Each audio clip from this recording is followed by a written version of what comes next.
All right, we've got Dr. Zia Nix here, and I'm really stoked because for a few different reasons. Well, one, my friend Rochelle Brinkerhoff, she said you've got to check her out, and I checked out your Instagram account and what you were posting, and I go, oh, I really like this woman, and I said, hey, can I get her on the show? And she said, yeah, probably, and made the introduction. So thank you for coming on today. You're a chiropractor.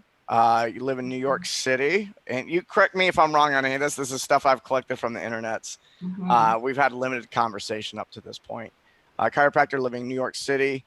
When you had one of the things that really fascinated me that and one of the big reasons I want to have you on is besides your perspective and what you've been posting on Instagram, was that you had just come back from Peru. You'd spent a whole month down there Mhm. sitting with ayahuasca, sitting with medicine, and it really,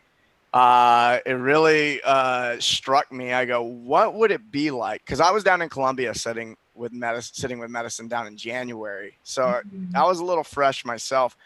But for you to be down there for a whole month and then roll right into chaos, Yeah. essentially, Yeah. because what day did you come back to New York? So I was actually down there almost 3 months.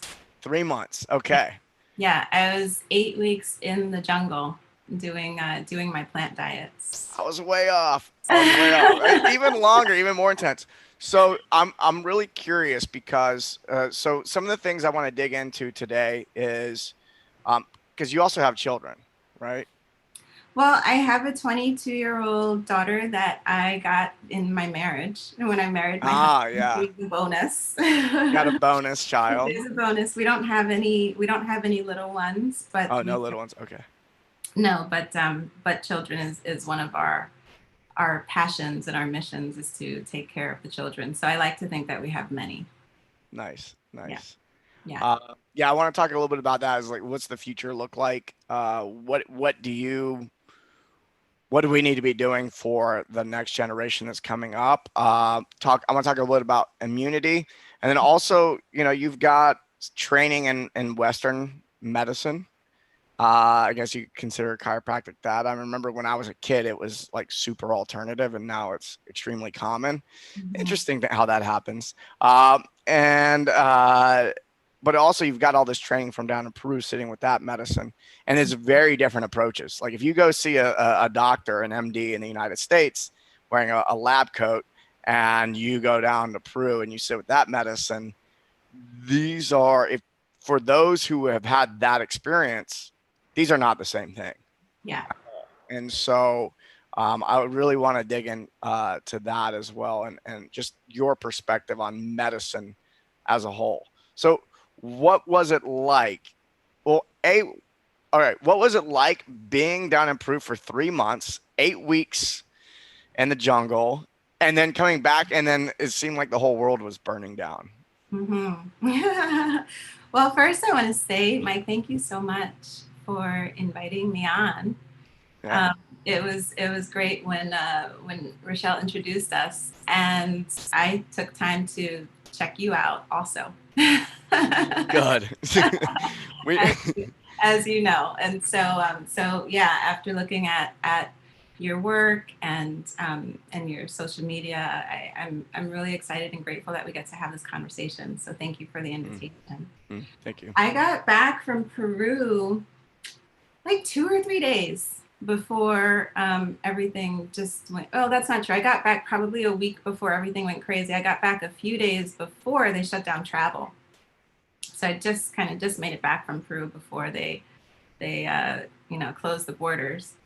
And for that first week, I slept the entire first week, so I didn't even notice what was going on in the world Yeah. until after that first week. But it was, you go from being in the jungle, where the jungle is just an incredibly magical place. The plants come to life, the animals come to life. They all start talking to you and teaching you lessons. There's a lesson everywhere you turn and every moment, and it's really an exercise in living in the present moment. Yeah. And so So to go from that space of being really just open, and the plant diets that I did really, the focus with all of them was sinking me deeper and deeper into my heart space, understanding the healing power of love, understanding that really at a deep, deep core level that love and an open heart is our greatest protection, and exactly what we need to go to our next level. In this, a friend sent me a cute meme about how, we're in this video game, and our goal is to get to the next level in Yeah. the video game. And so, that an open heart is the way to get to the next level, and also doing an incredible amount of healing, incredible amount of meditation. Um, and I'll speak some more about the details of the time in the jungle, because it's really something that I feel um, is an absolute gift to get to do if you can. Mm-hmm. But coming back and being so open and having these massive, massive experiences, and really being, just coming back with an open heart and wanting to maintain that at all costs, which really I think we should do in life anyway. In that first week was just needing to balance that with also ground and center and protect my energy and integrate the experience without the influence of what's going on in the world, right? The fear that was happening, the confusion that was happening. And so being able to stand in my energy, in my power, and everything that I knew to be true while all of this was going on outside of the world. It's kind of a metaphor for every day. It was just kind of 300 times Yeah. what it normally is. So, but that first month was very, very hard. Um, but after that first month, I realized that that time in Peru really prepared me for everything that's going on here, because I think I've always been a warrior. I've done martial arts for years, and it's just, I grew up in New York, right? So that warrior spirit is really strong for me. But being in Peru and learning from the plants and experiencing that really took the spiritual warrior in me to a level that I've never been to. I've never been before. And so, yeah, it's really what, in a time right now where it's kind of scary to speak up and scary to engage in forwarding conversations, there's no, there's really no fear, no concern, no whatsoever. Mm. So this the level of trust. It has been really, really incredible, and I've always had that. But being in the jungle with the plants really increased it to a level that I didn't even know that I was capable of. Yeah. I might have thought that I could reach it at some point, but I didn't know how. And so it's, yeah, it's a wonderful, wonderful gift that I got there. And so I do want to say that, plant medicine is, it's amazing. The traditions are amazing. I study in the Shipibo Mm-hmm. tradition, with the Ayahuasca Foundation and ayahuascafoundation.org. And I do want to say that it's extremely important to do your training, do plant medicine ceremonies with people who are responsible, who have really clean energy, who have really great training, who know how to handle the space, because we are opening up to other dimensions and other worlds that we need someone who really is able to guide us through that space with integrity and with honesty and with, you know, with pure light, pure intention, and with God. Yeah. Yeah. I've sat with Shipibo, Mm-hmm. and also the Colombian tradition that was passed down, from, who knows how far back it goes, right? And I've also sat with Americans that had spent, I remember a couple I'd sat with, they had been studying for 7 years and came back, and they came to my house and served me Mhm. there. And there was a difference. And not saying that theirs was bad. It was still really good. And I hear a lot of Americans that do medicine here, and they're having very healing experiences, and it's great. Mhm. And when they go and sit with somebody who's been sitting with the medicine for 30, 40, 50 years, and they were sitting with someone who had sat with the medicine for 70 years, like the woman I sit with, she's been sitting with it for 63 years. Yeah. And the experience and the depth in which we can travel and with them, and for me, has been night and day. And a lot of my friends whose first experiences were, which were, because my first experience was in Peru, and my friends who had their first experience in America, and then they go down to Peru or Colombia, and they go, "Oh, I didn't know." I'm like, Yeah. "Yeah, it's like it actually can go deeper. The medicine is extremely powerful, and yeah, for me, that's what makes it possible." You said two things that really stuck out to me. One was you talked about it being a very healing experience down there, but Mhm. also you were talking about the warrior archetype Yeah. being online there. And um, I imagine that most people that have yet to have this type of experience may think about those as different things. You got the Mhm. warrior over here, and you've got healing over here, but you wouldn't. These two things don't really go together. Is the way that most people probably, when they hear those. Mhm. Can you explain what your experience of healing and how the warrior plays with that? Yeah, absolutely. The being a warrior is an absolute requirement for healing. And I've been of that belief. I started doing plant medicine 5 years ago, but I've had that belief for the last 20 25 years. Because what I've seen is that when people have physical ailments, unless we deal with it from all of the different facets of our being, right? There's physical, there's emotional, there's spiritual, there's chemical, there's all these different parts that make us up. We're very, very dynamic. And we have to have a multi-layered approach. Otherwise, we're not going to get healing. And I think more and more people are realizing that, which is why there's this movement towards plant medicine and towards spiritual healing and towards awakening.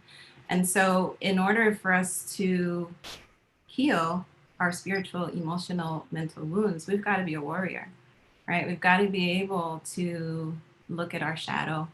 We've got to be able to move through uh, hard times, right? Like spiritual awakening, it's like it's not easy. It requires a warrior, Yeah. right, to be able to do that. And there's I love Carolyn Mace used to talk about, to get from point A to point B. We're at point A, we want to get to point B. We have to go through a complete deconstruction or destruction of Hmm. who we are so that we can get to who we are to become, Yeah. right?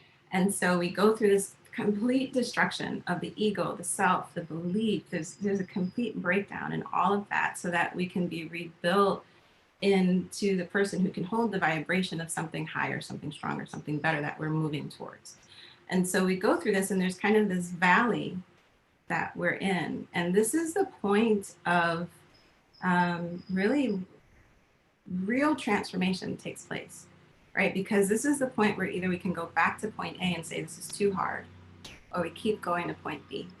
We keep fighting, and we bring up that warrior spirit, and we become warriors really for our future self, right? I love the saying of do something today that your future self will thank you for. Hmm. And there's so many times where I'm sitting in my life, in my experience, and become completely aware and centered in the present moment with just incredible gratitude to my former self for Yeah. being a badass warrior, right? And being relentless in creating this life for me. And so when we're in this valley, this is where a lot of people will tend to numb out, right? Drink, drugs, go shopping, go party, go to sleep, right? That's one of mine is I go to Sli- sleep. Yeah, Take a nap. yeah, yeah.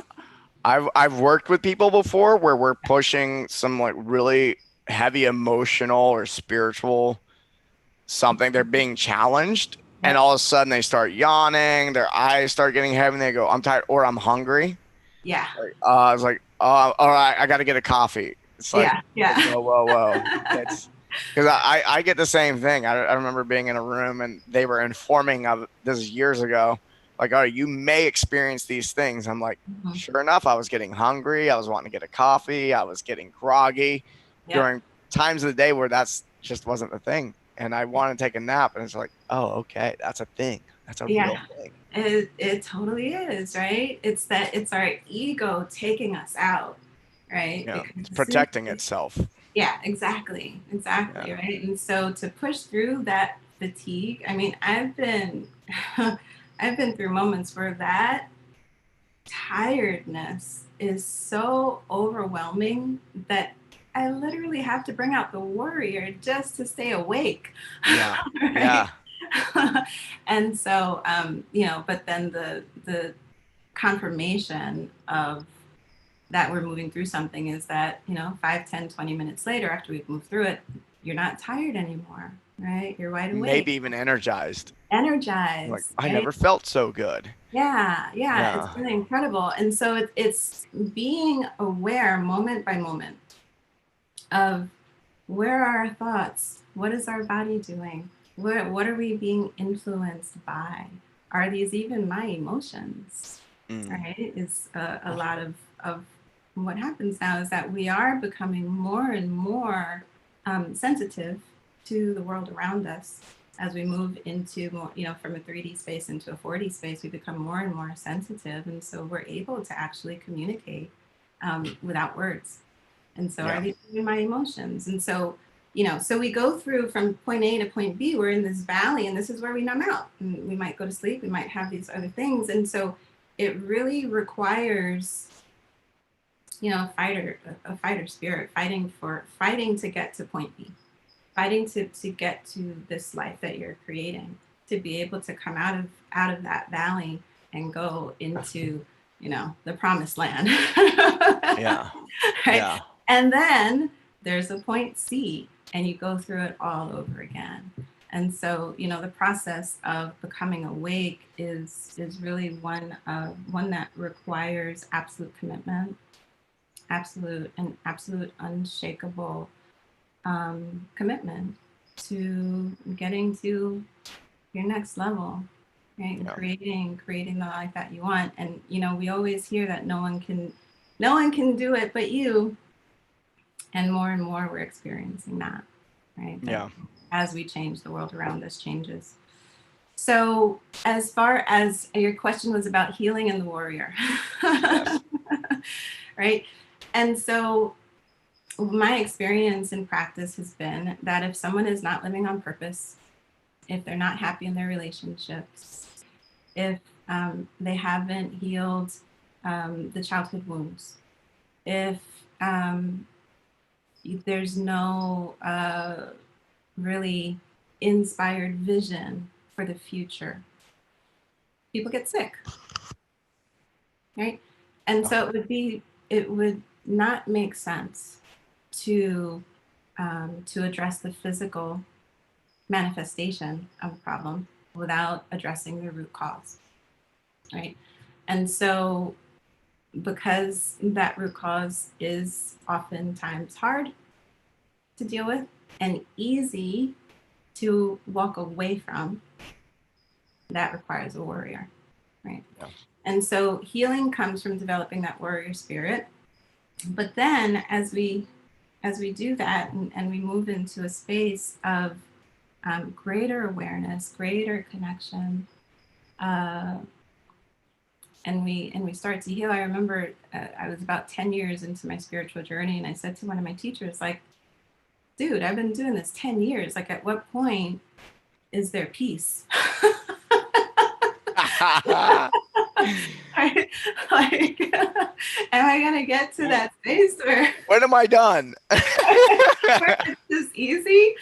And, and she said, no, no,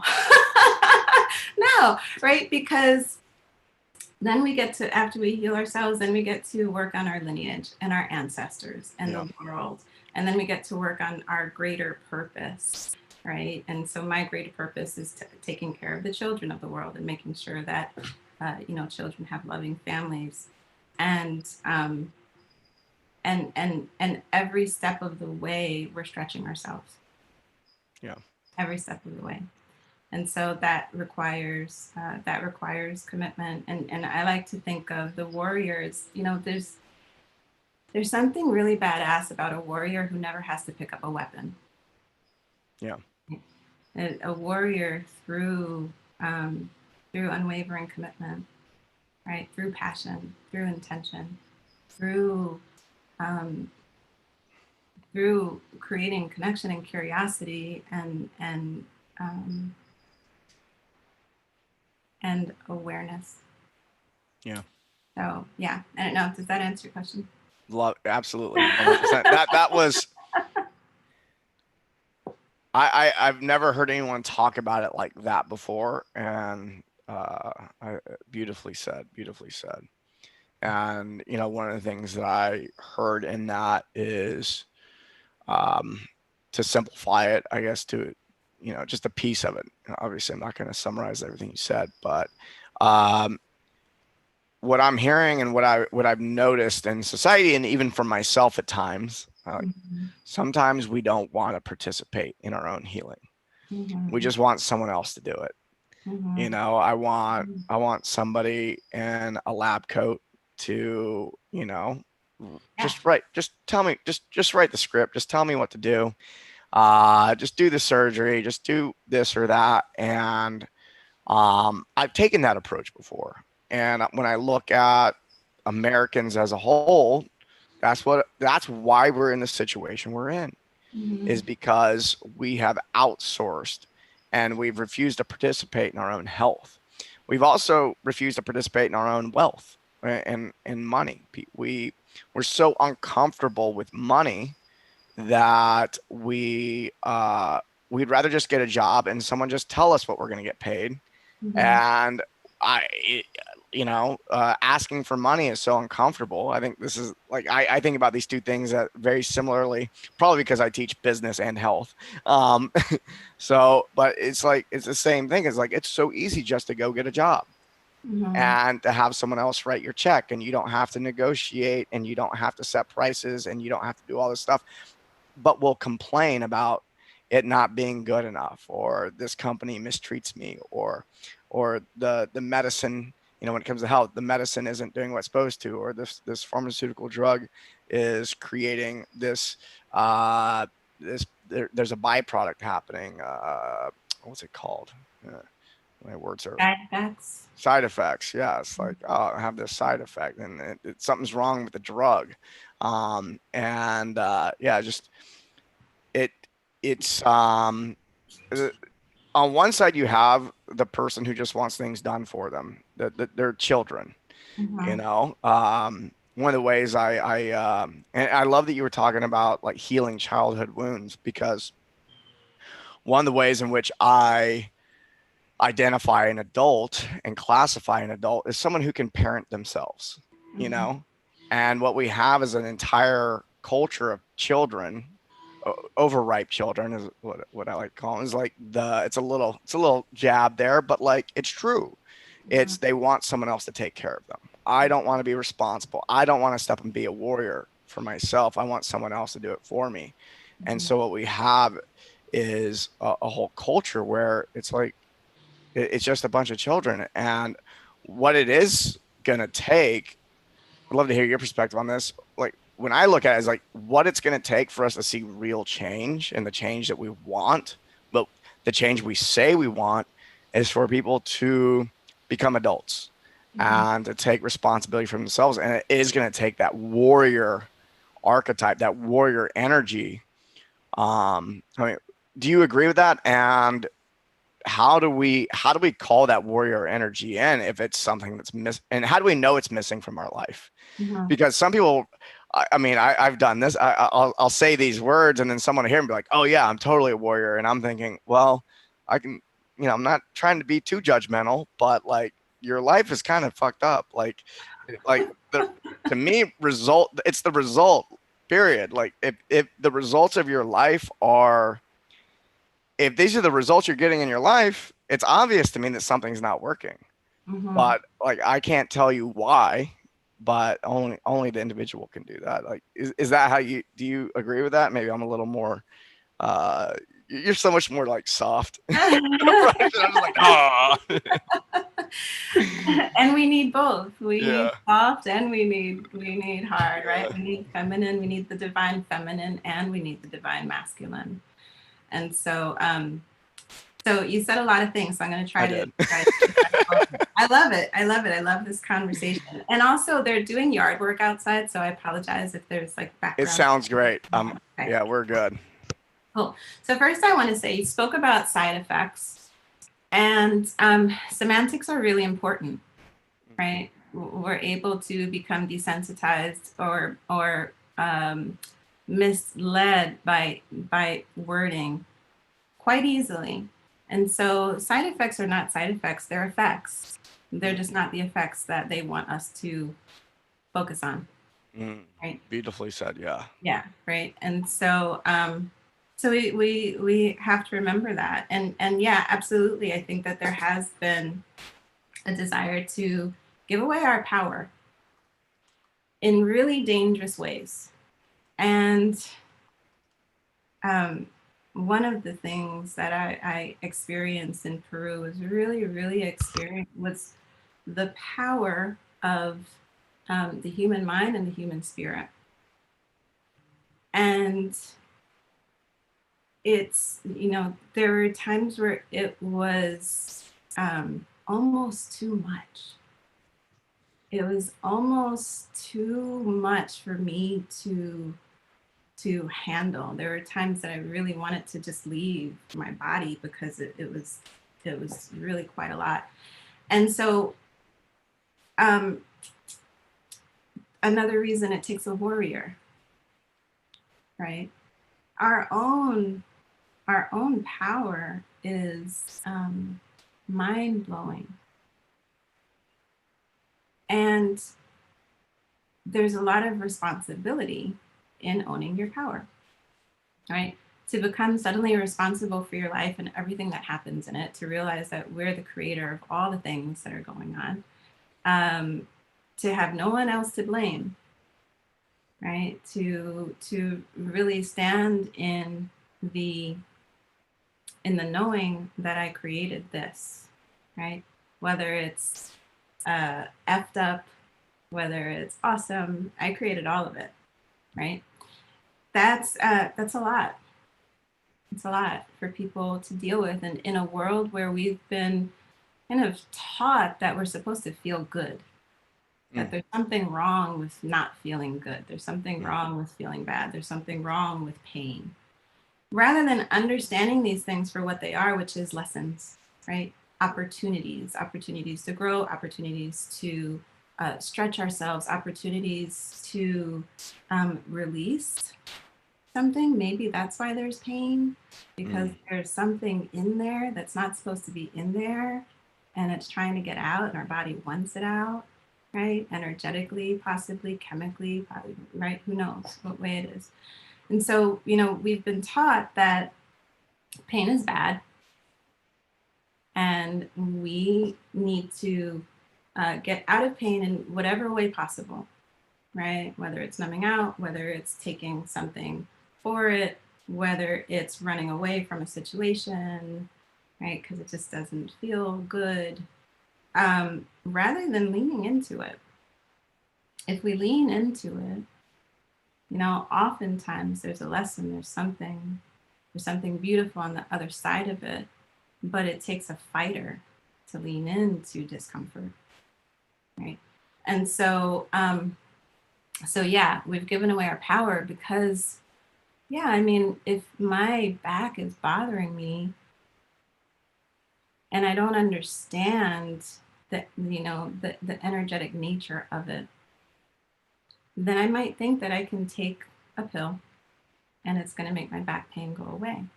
And it very well might.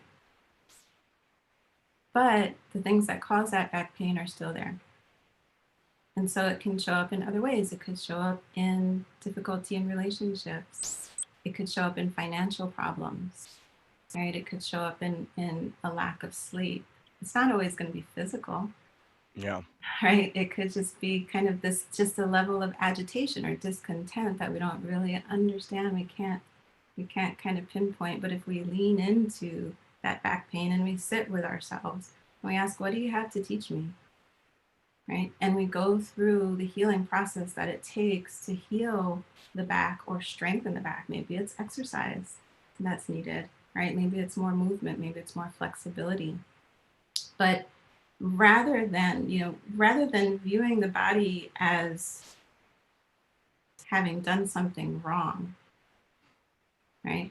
We get to view the body as being infinitely wise and a vehicle for our expansion, a vehicle for our enlightenment, for moving through this life that we get to recognize as sacred. We get to recognize the innate intelligence, right? In chiropractic, we talk about the innate intelligence that animates all life, right? That takes a seed to a plant, right? And has it grow, that takes a sperm and an embryo and creates a human. There's an intelligence there that's undeniable, right? It's undeniable. But for some reason, when we get to, be older and start having issues, we stop looking at that innate intelligence. We stop seeing that as sacred. We stop seeing life as a miracle, right? And it always, always is. We also say from above down and from the inside out. This is how healing happens, right? From above down, from the inside out. And that can be interpreted in a number of different ways, right?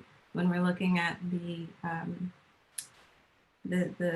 physical manifestation, it's the brain, right? The brain down the spinal cord and out to the nerves. And so the brain is going to be, the kind of the instructor of all the things, right, that go on in the body. But also the brain is where our emotions and our thoughts are held, right? There's also, a God piece in there, right? From above down and from the inside out, and clearing out any obstruction, any obstacles that there might be to having this communication of, divine grace coming through. Yeah. Okay? And so that requires a great deal of trust, connection, right? Faith. It doesn't matter what you call God, right? This is irrelevant, all right? It requires a great deal of trust to be able to know that everything is happening for us, right? Nothing is happening to us. And that life rewards the courageous. Mm-hmm. Right? And so so in our desire to be comfortable, we miss all of that, right? We don't get to experience all of that because fear, the ego, will tell us that comfort is in that nap. Right? Comfort is in that glass of wine or that, whatever it is, that plant medicine ceremony, right? Those can be used to numb out also. Mm-hmm. And so so there's a responsibility that happens, being responsible for ourselves. Yes, being responsible for what we're creating. Absolutely. Right? Being responsible for what we put in our body, what we do with our body, what we put on our body, who we surround ourselves with. We create all of it. But in our desire to escape pain, escape discomfort, we give that power away because there's a promise of comfort. There's a promise of ease. There's a promise of the easy button, which doesn't exist and never has existed. And it's why we're in this place that we are now today with so much confusion, so much anger, so much um, kind of disconnection. It's because there is no easy button. Yeah. One of the things I've witnessed and an opinion I've formed over the last few months is that the people who are the most afraid of COVID-19 Mm-hmm. are the ones, not always, but the majority are confused about how to be healthy. Mm-hmm. They actually don't know what it means to be healthy, and so they're terrified. And the people, because I know the people who are the healthiest, who we've been taking care of ourselves for years, most of my life, this came along, and like, the first few weeks I was going, what is this? Mm-hmm. Never seen anything like this before. Never seen the media report things the way they're reporting things, so on and so forth. And then after doing, and when it was being reported, people, I remember being thrown in text message threads and Facebook groups and all this stuff. And they're talking about all the attributes of this novel virus. And I go, this actually sounds like the attributes of every virus I've ever read about. Like I actually studied viruses before. Like it's been a decade since I, read much about it. Mm-hmm. I go, this doesn't actually look special as far as like how it transfers from one person to another. Like none of this seems special. I mean, obviously, I do believe there are some things that make it different. Don't get me wrong, but like the majority of what people are focusing on, like you do realize that's how you've ever gotten every virus you've ever had. Um, and so it was that's when it started getting, like, I won't say like comical, but kind of like, turning my head a little bit and going, oh, once I read and understood what was going on, I go, well, I'm not really scared of this thing. And not only that, when it did hit, and I was not sure of what exactly was going on, I went into a protocol where I was fasting once a week, and I was doing combo once a week, which is a really amazing. It's a frog medicine. It's really amazing for boosting the immune system amongst many other things. That's a whole 5 shows at another time. I've done a couple on it. But yeah, and after I got a handle on it, I immediately went into how do I boost my immune system as much as possible in the presence of an unknown threat, um, and was really good about it. But I mean, we're 3 months in now, and I've connected with old friends. Like one of my buddies connected with him. He works at Google. I'm here in San Francisco, and I could tell like he just doesn't know. Like he gave up on trying to understand. He's like, I'm just gonna do what just gonna wear the mask, and I'm just gonna like take the vaccine when it comes along, and like I'm just gonna cross my fingers between now and then. Maybe I'll do a little bit of yoga or whatever. And I'm like, oh, okay, cool. And it's been interesting that the people, and he's a young, healthy guy. But what I'm witnessing is the people who are the most scared, obviously, the people who are the least healthy. If you're obese and have heart disease and all this stuff, it's like, oh, this is scary for you. Mm-hmm. But I and me and a lot of my friends, my network, are we get a little frustrated because it's like, I've only been dedicating the majority of my adult life to teaching people how to be healthy, and you've ignored me this whole time. Mm-hmm. And now you want me to change my habit. It's like you don't want me to go to the park or whatever. So like it's been an interesting thing to watch as an entire culture, because I think you and I are probably a lot alike in that up until this point it's kind of just doing what we do. It's like, I'm going to take care of my health and I'm going to live my life. And then now it's like the entire world just locked down. It's like, oh, well, you can't exactly live your life anymore. Like we're getting pulled into the average or the lowest common denominator in the classroom. It's like, oh, we got to keep up with those kids now. Yeah. And I may sound like I'm being arrogant or whatever, but it's like we've made the hard choices for the majority of our lives. We didn't watch the TV every night. You know, we Mhm, skipped drinking the 6 pack of beer. You mhm, know, and we were called prudes and all this stuff. mhm. But yeah, I'm off on a rant. You can just stop me. I'll get all Well, fired up. yeah, and it goes along with what we've been talking about, that people don't want to be responsible and do the hard work, Yeah, right? And instead of taking a pill, it's getting a vaccine, yeah, right? And it's wearing a mask. And what's concerning to me is that more people don't do research around um, the medication that they're taking, around the food that they're eating, around the vaccine that they are considering, right? And so there's, there's, they like to call people who are against vaccinations anti-vaxxers. yeah. Anti-vaxxers. Well, no, we're actually for health, right? Pro Again, healthers. yeah. Again, it's right. These word plays become really mess with our minds quite a bit. And so the people who are the least healthy fear COVID-19. Yeah, absolutely.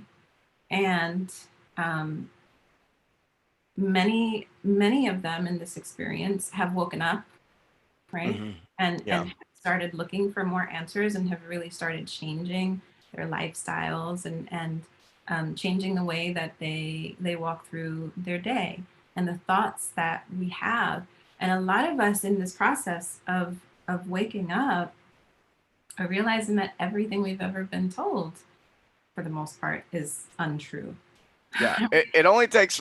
It's like always that one block. It's like Yeah, this is the way things are, and then that one block falls. You go, oh, exactly. like I remember like the first block that fell for me. I go, well, they told me that that was really bad for me, and Uh-huh. that was the best thing I ever did for myself. Yeah.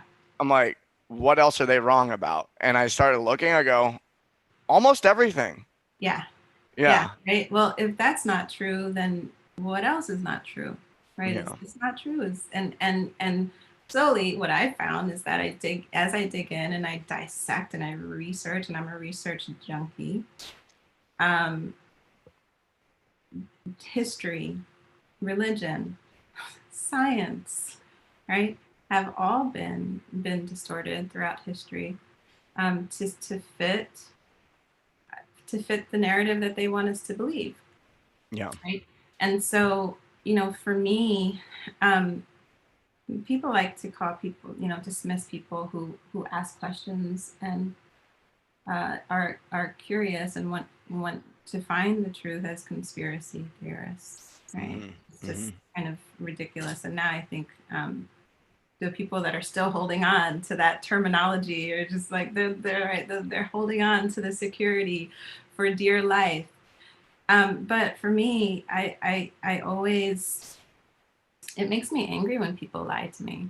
It makes me angry Mm. when I realize that I've been manipulated, even if Yeah, there's just the possibility of that, yeah. right? And so I like to arm myself with knowledge and with information. And I think that's something that's really coming to light with this whole COVID thing, is that because there is so much misinformation about it. And I look at everything. I look at mainstream media because I want to see what people are seeing, right? What people are being Hmm. told. I dig into the truthers. I dig into the citizen journalists. I dig into what's going on in the court system, and so that we have a full picture, right? And there's so many people who will just watch one. Yeah, They only watch Fox, or they only watch CNN, or they only watch MSNBC. And again, it's giving away our power, yeah. right? Because it takes work to dig. It takes work to take in different information from different sources, and then decide for yourself what resonates with me, what feels right to me in my body, in my understanding of the world, right? coming to my own conclusions with all of the information. It's just another way of giving away our power.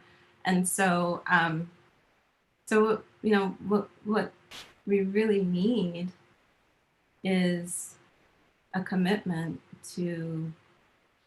um, to taking back our power, taking back our control, um, taking back our minds. Yeah. There's so much brainwashing and mind control going on, and when you step out of it, I haven't watched TV in forever. Growing up, my mother would lose it every time she saw us watching TV. She'd like, go off on us. It's like, why do you have them in the house? Yeah. Yeah. But it served me because I didn't grow up watching TV, and so I did Happy Days and Laverne and Shirley Yeah. and things because Yeah. it's in it.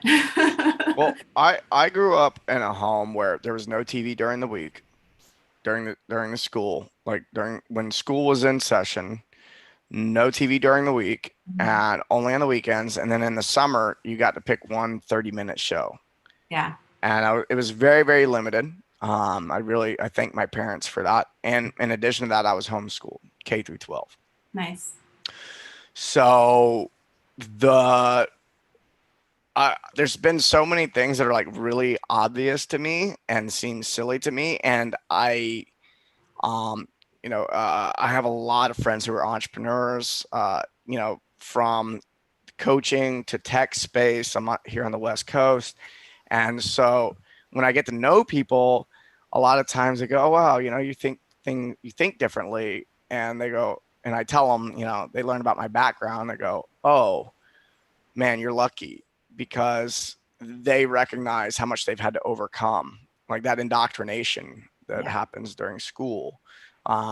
Is like, I just don't, there's just so many things I didn't have to rewire. I didn't have to unlearn so I could learn things differently. So really fortunate in that way. I think one of the things you're talking about too, going back to this people that are labeling people as conspiracy theorists or anti-vaxxers, it's like, those words are very, they're not, when you hear the word, it's kind of like, oh, those crazy people over there. And what I named this show before I put it up is, it's about critical thinking. Yeah. It's a health conversation that requires critical thinking. And I do like to warn people against the conspiracy theorist stories, these other narratives. So you have like the mainstream narrative, and then you have these conspiracy theory narratives, and like the really popular ones I get nervous about, because I'm like, look, there's what I love about the conspiracy theory type of narrative is like, yes, that is true. That's true. That's true. That's true. You're bringing together a lot of evidence that most people want to ignore. Like, it's very comfortable to ignore this evidence. I'm going to ignore this information, this data. Now, where I get a little bit of a problem with it is the way that people connect the dots. It's like, well, if this, then this must mean this. I'm like, whoa, whoa, whoa. Yeah. So there's a guy I've followed for a long time, a really amazing philosopher, Ken Wilber. And one of my favorite quotes from him is, not everyone is wrong all the time. And that's how I approach a lot of this information. It's like, okay, this person might be flying off the handle about, something happening in the government, or, or overlords or whatever. But there is some truth in that, and we need to be paying attention. And it does take critical thinking to say, okay, that's true, that's true, that's true. Now, the story, that narrative that person created to connect all these may not be. That is made up. And sometimes things that are made up, that are imagination, are accurate. And sometimes, most of the time, they're inaccurate. But it's like, let's not throw the baby out with the bathwater. Let's look at this. Even if this isn't connected to this, it's still fucked up. Yeah. Like, what? That's weird. Like, the fact that something like that exists is, there's something going on there for me. So I was having a conversation with one of my friends this past weekend, and he brought up a point that I never considered. And he goes, we were talking about the different media. Most people get their news from like Twitter and Instagram. 140 characters or a picture with a thing. Like, I use it. Um, or they're getting it from the television. Look, Facebook and Instagram and Twitter, it's the new MSNBC, Fox News. Like it's being curated. They're choosing what we see, what we don't see. People are getting censored and banned left and right. There's there's no That's one of those things that's kind of like, hang on a second, what's going on over here? Why is that person banned from Instagram, Twitter, YouTube? Like, what's going on there? But my friend made the point of like, if you want good information, you got to pay for it. And part of the problem we're experiencing in the United States right now is the fact that people don't want to pay for their information. They just want to whip out their phone, pull up Instagram, Twitter. They want to just turn on the television and trust that the companies that are motivated to post clickbait are actually going to give you good information. That's very unlikely. They're the least likely to give us good information. That information is inherently bad because the incentive is for clickbait. It has to be sensational. Yeah. And so for that reason alone, we should avoid it. And like you, I turn it on to find out what is the narrative that is being pushed onto people, and also just entertainment at times. It's like sick entertainment, but he was telling me, oh, I subscribe to this, I subscribe to that publication. He was telling me about the publication he subscribed to. I'm like, give me this list, because I'm sitting here thinking I need to scour the internet and this and that. He's like, no, you just pay for a subscription. And it doesn't mean that they're going to be 100% right, but their incentive to create sensational headlines and stuff goes way down. Yeah. And the got you politics and the got you information is just the motivation is for that is really, really low. They're incentivized to give you information that's going to help you make sense of the world, not get you to buy some product. Yeah, I'd love that list. I'd love to see. Yeah, I'm going to talk to him some more. I'm creating a document right now where I'm compiling a lot of information. And that's one of the things that I'll add you to it. And I'm going to get that list from him and then likely add some to it. It's like, yeah, what are trusted sources? And most likely the trusted sources aren't going to be free. Yeah. Yeah. And I think one of the big things too is that we, for purposes of convenience, we tend to want a synopsis, right? We want the Cliff Notes. Yeah. So rather than listening to a 1 hour speech or a 1 hour interview, we'll listen to a soundbite. Yeah. And of course, we know that can be manipulated, right, on both sides of the aisle, right? And there is manipulation on both sides of the aisle, and so the desire to be comfortable, the desire to have convenience, right, and save time has gotten us into a lot of trouble, right? I mean, convenience, microwave food is convenient. Yeah. Right. So again, it's this lie that we're supposed to be comfortable, things are supposed to be easy, that happens. And also, with the whole wordplay that goes on, those crazy conspiracists, those crazy anti-vaxxers, who would want to be a part of that, right? Yeah. It's kind of a manipulation on, or kind of a manipulation on the basic human need to be loved and to be in community, right? And the desire of the ego to be accepted, and that's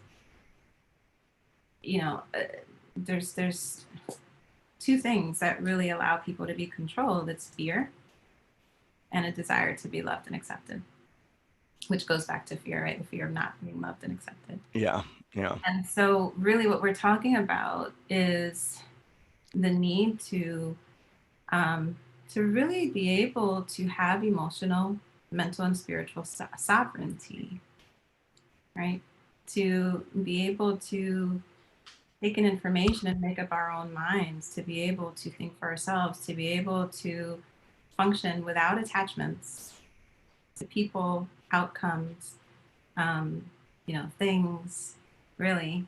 I mean, that's an ancient teaching, right? Is that all suffering comes from attachments. Yeah. And so when we're able to release those attachments, then we can be in a place of really, having being that sovereign being that then really gets to step into a truly powerful place of not doing what's expected and not doing what other people need, but doing because this is what you know to be true. Yeah. Right. For where it is that you're moving. And I do want to say that there's this um kind of this division that happens, that it's like either you take COVID seriously or you don't, right? If you question anything, then you don't. And you're a horrible person because you're ignoring the people that have lost people and all the people that have died. And you know, there is a middle area, right? Where I love the diagram of like, these are the people who take COVID seriously. These are the people who, question, the narrative that we're being told. And that's the thing, is like, we've lost people Yeah. in our family, right, to COVID. Um, some of the older relatives in our family, no one close to us in our inner circle, but friends of friends who, are our age. We live in New York. I don't know anyone who lives in New York who hasn't been affected by Yeah. it in some way. And so, the argument is always, well, for people who question it or question mass, is, well, you'd feel differently if you lost someone or if you knew someone. Well, we do, right? Yeah. But I Yeah. still also know how the body works, how the immune system works. I know the importance of connection. I know the importance of sunlight. I know the importance of being able to live and function without being controlled by fear, because fear will absolutely destroy your immune system and any possibility that we have to be healthy. And so, I know that it's real. I felt it. I mean, there was about 2 weeks there in March where it was every day hearing about someone else, either someone in our family or a friend of a friend or a friend's parents. And it was brutal. And by the way, I had just come back from Peru. Yeah. It was brutal. It was brutal. But I've never, not once, ever been afraid of getting it. Ever. Right? Because I know that I'm healthy. I know I've been doing the hard work. I know that I have been putting in the time to make sure that I know how to take care of myself. I teach people how to take care of themselves. My healthcare is not going to the medical doctor. My healthcare is my exercise and my meditation, and and doing my inner work. That is my health insurance, right? And for so many of us who function in this understanding of really honoring the body, that's our health insurance. And so, and if I get it, I know that I'm going to heal. And if I don't heal and I should pass, I'm okay with that too. Mm-hmm. Mm-hmm. Right. And so there's, this is kind of a whole other topic, but really, to me, one of the biggest lies that has ever been perpetrated on humanity is the idea that we only get one life, that this is it. It's the source of all attachments, right? And so if we really understand that we are eternal, our soul is eternal, this is like a day at Disney World for the soul, right? That we come here to get these lessons. It's a classroom. We come here to get these lessons so that we can evolve, and we can evolve as a soul and get to that next level in the video game, right? That it's just it's not over. There's so much more to our being than this 3D experience that we're having in this lifetime, right? And so, on a much bigger picture is it's easy to control people by fear, and the number one fear most people have is fear of death, Mm-hmm. right? And so if we can heal our fear of death, then what's possible, right? What's possible for humanity, right? When we understand that really understand the idea of karma and getting our lessons, we would want to get as many lessons as we possibly can, Yeah. right? Like we Yeah. would want to have as much pain and challenge and lean into it as much as possible, because we understand that that's how we grow. It's how we expand. It's how we get to the next level. It's how we, you know, it's how we get to go home. It's how we get Yeah. to return home. Yeah. Put yourself out there. Yeah. Have you read Journey of Souls? I don't know. Who's it by? I've read I got it's right over here.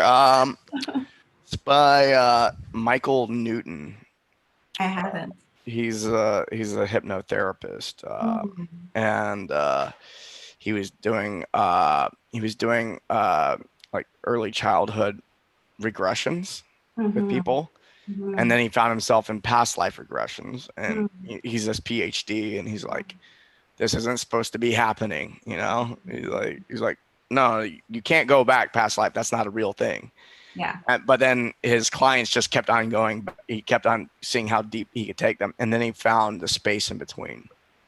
Mm. And he said that was where so much of the really good that's where like the juice was really at, was the space between lives where Mm. the soul takes the lesson back.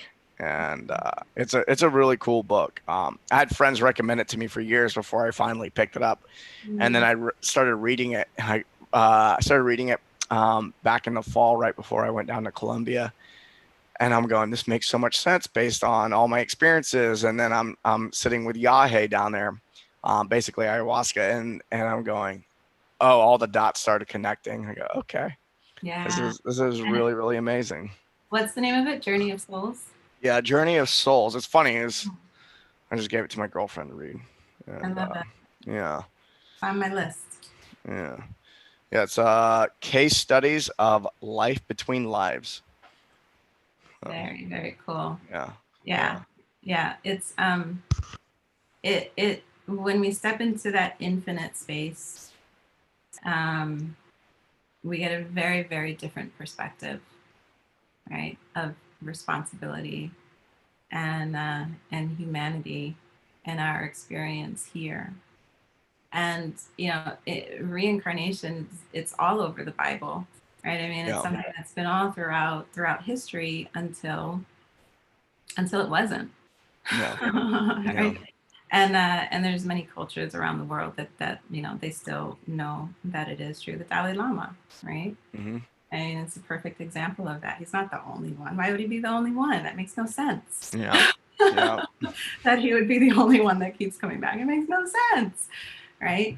And it's a very magical and mystical space to be in, and it pays to explore, right? If hmm, it's something hmm. that someone hasn't explored yet, it definitely pays to explore it. Let's so what people are listening to this, Mm. and maybe they're having trouble trusting Mm, themselves, trusting God, universe, whatever you want to call it. And they do want to be more of a warrior and um, step into taking full responsibility. yeah. What do you have? What's the message you have for those people? What are they? What are some good first steps? I think the first step is awareness, right? Um, awareness is going to be key moment by moment, because our minds, there's the so-called monkey mind that's going, right, a million thoughts a minute, and those thoughts have an effect on our energetic body, on our physical body, on our emotional well-being. And and as we said earlier, as I said earlier, um, we're becoming so sensitive energetically to each other that you can have a thought or an emotion that might not be yours, right? Everyone's experience, when someone comes into the room who's angry, all of a sudden everyone feels that agitation, right? Mm-hmm. Or uh, you walk into a space where everyone is stressed out, and all of a sudden you feel stressed out. You don't even know why you're stressed out, right? And Mm-hmm. so there's an awareness. When we have awareness of, well, what am I thinking in this moment, and does it belong to me, or does it belong to that other person, Yeah. or does it belong to the TV show that I or does it belong to the song that I just listened to, right? Mm-hmm. So awareness is going to be really, that's going to be one of our best tools. Um, the other thing is a resolute um, kind of commitment to getting to our next level, right? As individuals, and understanding that it cannot be done in a group. It cannot be done in a couple. It cannot be done, with friends. It's an individual journey. And we might have our soul group that we grow with, and we guide each other, and we share information, and we share stories, and we support one another. But the work is done by only you. It's only the individual. And so it's that commitment to whatever it takes, whatever discomfort I have to go through, right? Whatever amount of time it takes for me to research. There's a saying that when the student is ready, the teacher will appear. Mm-hmm. And the other side of that is that the teacher will not appear until you are ready, right? And so it takes preparedness, right? It takes really a digging in our heels, and saying, you know what, no more, right? No more giving away my power. No more, um, being physically ill. No more, uh, you know, going through the day without passion, Mm-hmm. right? Without passion. Like, that is one of the greatest gifts that we have in this human experience, is the ability to experience love, the ability to live with passion, right? and joy, and all of these, connection, right? All of these things. And so, really an unshakable commitment uh, to creating a life that your future self will thank you for. Mm. Right. Beautifully said. Yeah. Yeah. Yeah. And then finding tools and using tools. I mean, we if we're here for to learn these lessons and get to our next level, clearly we're going to be given tools to support us in that. Right? I mean, plant medicine, right? Essential oils. I mean, I've been teaching about essential oils for 8 years now. I used to dream about essential oils. Essential oils are all over the Bible. They're all over, history. They, Mm-hmm. these are tools, right? These are tools that we've been given, and in history somehow have been maligned, right? Or, what I have found in my journeys is that everything that would bring us enlightenment has been either distorted, made taboo, made fun of, made illegal, Mm-hmm. some way made inaccessible, either physically inaccessible or emotionally inaccessible because we've been told that it's bad somehow. Yeah. Right. And so there's so many tools. I mean, it used to be illegal to use essential oils. Really. Come on. I I'll so that I've got a short funny essential oil stories. I used to think they're ridiculous. Actually, I remember being at a conference right after I'd met Rochelle, and she had her DoTerra booth, and I was very dismissive of it. And now I've got this whole bag that I travel with everywhere, and like I like whip it out, and people are like, Mike likes essential oils. I'm like, oh, I love them. Um, and yeah, it it was something that, yeah, it was made. It was like, from where I came from, it was easy to make fun of. Mhm. And then after, having experience with really powerful psychedelic plant medicines and going, these are plant medicines, they're all having an impact. To dismiss it is really naive and ignorant. And it's something that I've integrated into my life. And so I like to throw that out there and let people know, because I come from like this CrossFit weightlifting former military background, Mhm. Mhm. got the beard and the tattoos, and I was like, and I like the essential oils, and like a lot of times people, moms have taken it on, but Mhm. yeah, this is medicine. This is highly concentrated medicine you can take with you anywhere. Yeah. Uh, but yeah, Yeah. like a lot of the tools, the most effective tools are usually, you're right, it's the ones that are considered fringe, or, oh, it's the alternative woo woo something going on over there. Yeah. And this stuff has changed my life. Yeah. It's been Yeah. amazing. Yeah. Absolutely. Absolutely. And I want to say, I'm a doctor, and so I use the oils to support people's bodily systems, to support them in getting to a stage, a state of optimal health, optimal expression of health, and emotional, physically, mentally. But I really, really love to use them for transformation. I Mm, love to mm, use them as tools to support us on this journey to awakening, right? In this journey to remembering, right, who yeah. we really, really are. They're incredible, and I mean, we've been given so many tools by by God, by nature, by the Creator, that uh, our bodies are healing tools. Our hands emit energy. Each finger emits different forms of energy for different ways to heal. One hand, Hmm. right? Each hand does something different. And so there's and it's not something that only some people can do, right? It's not something that some people were given this gift. We all have it. Yeah. Right? We all have it. Every single one of us. When a mother holds her baby, there's healing in there, right? Hmm. When we hug with an open heart, right, and an open connection, there's healing in that.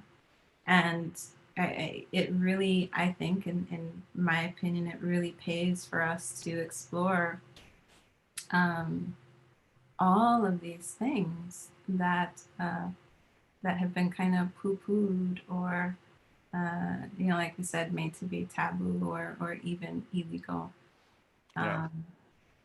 um, because there's a lot of wisdom in the ancient healing practices. Absolutely. Absolutely. Thank you for joining us today. This has been one of the most relaxing Yeah. podcasts I've ever done. Your energy is so soothing and serene, and your voice is very sweet to listen to, and the wisdom that flows from your tongue is deep. Really, thank you for coming on and sharing with us. And I would love to have you on again. Love to have you on again. Can you tell the audience where they can find you? Yeah, thank you. Thank you so much, Mike. I love getting to have these conversations and just getting new ideas and sharing what I've learned and hearing what you've learned and hearing about your book ideas and the subscriptions that you're doing, right? And it's that we talked a little bit about curiosity, being curious, right? And the desire to learn rather than the desire to be right, which I think is something Mm, that we're seeing mm-hmm, a lot of. A lot of mm-hmm. I look for things that prove me wrong, right? Because it's not what we know, it's what we don't know. We don't know. We don't know. Yeah. We don't know. All right. So thank you. This has been really lots of fun. Yeah. And we're working on my website. It's not up yet, but I'm on Instagram, Dr. Zia Nix, on Instagram. I'm on Facebook. I'm kind of, one of those uh, one of those old school folks who's just venturing into or surrendering to the online space. Yeah. Yeah. I always like to work belly to belly. It's funny, when I had my chiropractic practice, I closed my practice about 6 years ago. When I had my practice, I never had a website. I never had a sign on the door. Yeah. And so I don't know. It's kind of a thing for me. But I'm It's a on sign of good Instagram. work. It's Yeah. a sign, if you can just you're doing amazing work if you have not had to do much marketing in the past.